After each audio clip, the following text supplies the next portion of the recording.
Ciao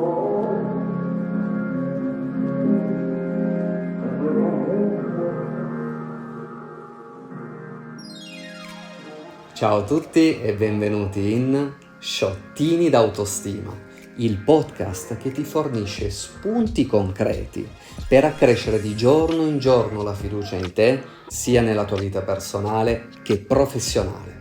Noi siamo Nicola e Salima, coach certificati di autostima ed esperti delle migliori tecniche di coaching al mondo, tali la neuroscienza, la programmazione neurolinguistica, l'ipnosi, le tecniche di liberazione emotiva, la time therapy ed il life and success coaching.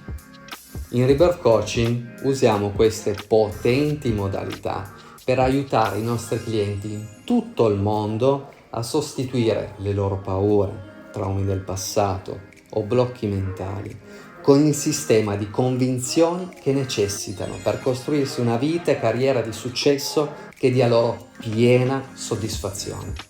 E ancora una cosa, oltre a questo nostro ricco curriculum, siamo partner sia nella vita privata che professionale.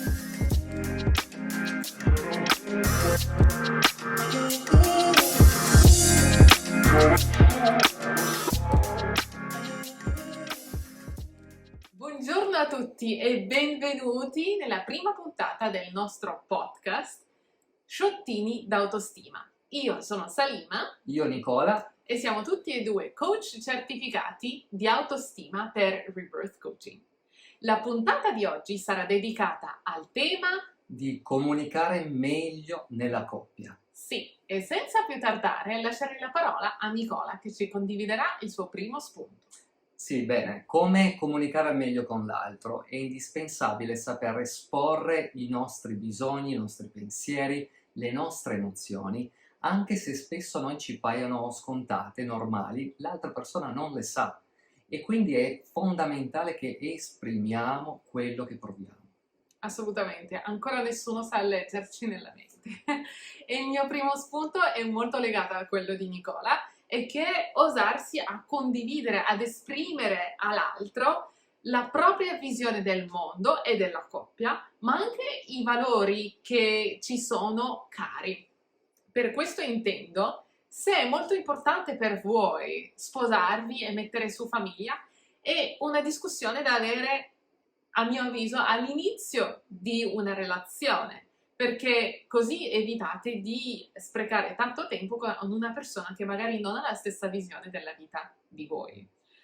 Un'altra cosa importante sempre in questo punto è condividere le proprie aspettative e bisogni.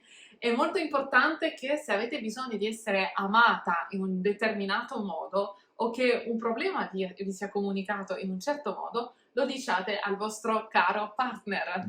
Perché come abbiamo detto nella sigla, io e Nicola siamo partner sia nel business che nella vita, quindi sappiamo un po' di cosa stiamo parlando qui. Certo, quindi per proseguire, il secondo punto indispensabile, dopo che abbiamo capito come comunicare con l'altro, è quello di come ascoltare l'altra persona. L'ascolto attivo è fondamentale. È importante ascoltare attivamente, essere presenti al 100% senza avere altri pensieri nella mente, senza pensare alla nostra risposta dopo quello che avremo sentito, ma ascoltare e basta. Ed è importante sapere che la comunicazione e le parole che ascoltiamo è solo il 3% della comunicazione vera e propria. Quindi quanto è importante ascoltare le parole è anche molto importante osservare la persona, il partner, perché fa parte del 97% la comunicazione del corpo.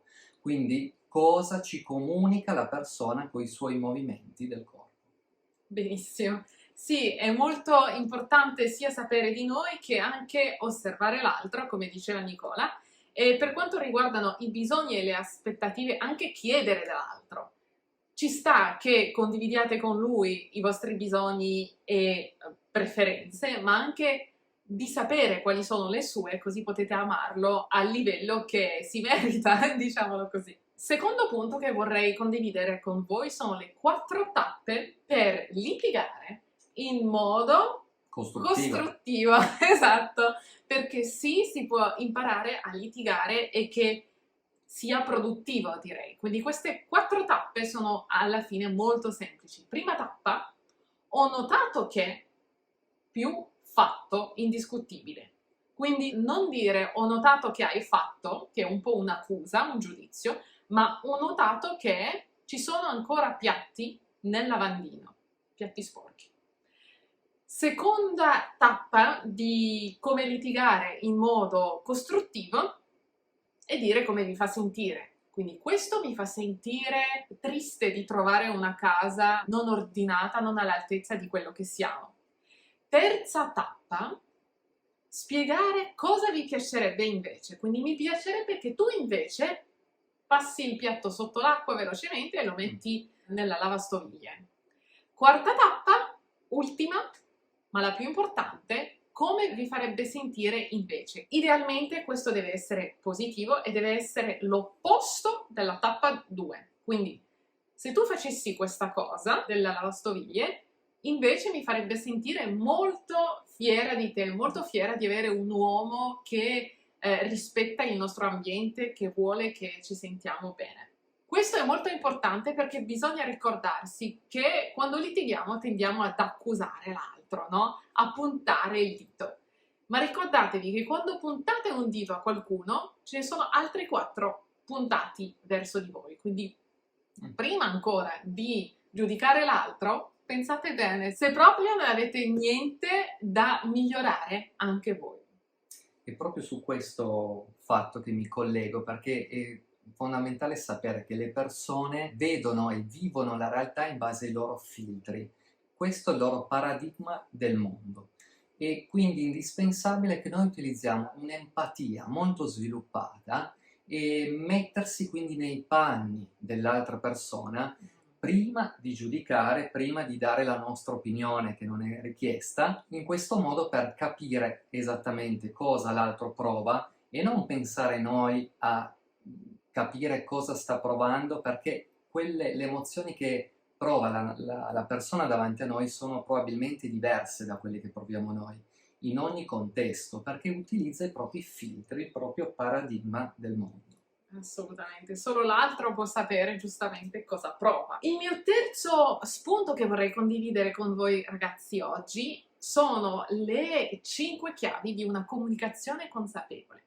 La prima chiave è la veracità, quindi prima di dire qualcosa alla persona, al vostro partner, assicuratevi che questo sia un fatto vero e verificato. Non perché c'è qualcosa che non va, allora il vostro partner è stato il colpevole. Quindi, prima cosa, risparmiatevi tanti litigi verificando che quello di cui parlate sia vero al 100%. Secondo punto, assicuratevi quando litigate o anche quando parlate in generale che quello che stiate per dire mantenga e faccia crescere l'armonia tra di voi. Quando si litiga di solito è perché si ha punti di vista diversi, ma deve essere costruttivo, quindi deve puntare a un punto più in alto e avvicinarvi sempre di più, insegnarvi a capirvi meglio, quindi a crescere l'armonia tra di voi. Terza chiave della comunicazione consapevole è la gentilezza amorevole, e cioè il modo in cui si comunica qualcosa, che sia una cosa positiva o negativa. Ricordatevi quando eravate bambini, non si fa all'altro quello che non ci piacerebbe che ci facessero. Quindi c'è modo e modo di dire le cose, tra dire mi piacerebbe che tu facessi questa cosa e mi farebbe sentire quest'altro modo, e dire lava i piatti tu sporcone, c'è una bella differenza. Quarta chiave di una comunicazione consapevole: parlare al momento giusto. Se il vostro partner è in una chiamata di business o sta guardando il calcio e voi vi mettete tra lui e la TV, vi piantate là a fargli rimproveri, magari non è il momento giusto, né perché vi dia tutta la sua attenzione, ma magari oltre a non essere effettivo si arrabbierà pure. Quindi cerchiamo di evitarlo. E quinto ed ultimo punto per una comunicazione consapevole è un contenuto utile. Quindi pensate bene, prima di dirlo, quello che sto per dire è veramente utile alla nostra coppia, la farà crescere. Non per forza tutto quello che ci capita nella testa viene detto. E da lì viene il detto francese, girare la lingua 7 volte nella bocca prima di parlare. Tourner la langue dans la bouche 7 fois avant de parler. Cioè riflettere bene all'impatto, alle conseguenze di qualcosa prima ancora di dirle. Ottimo, proprio bene.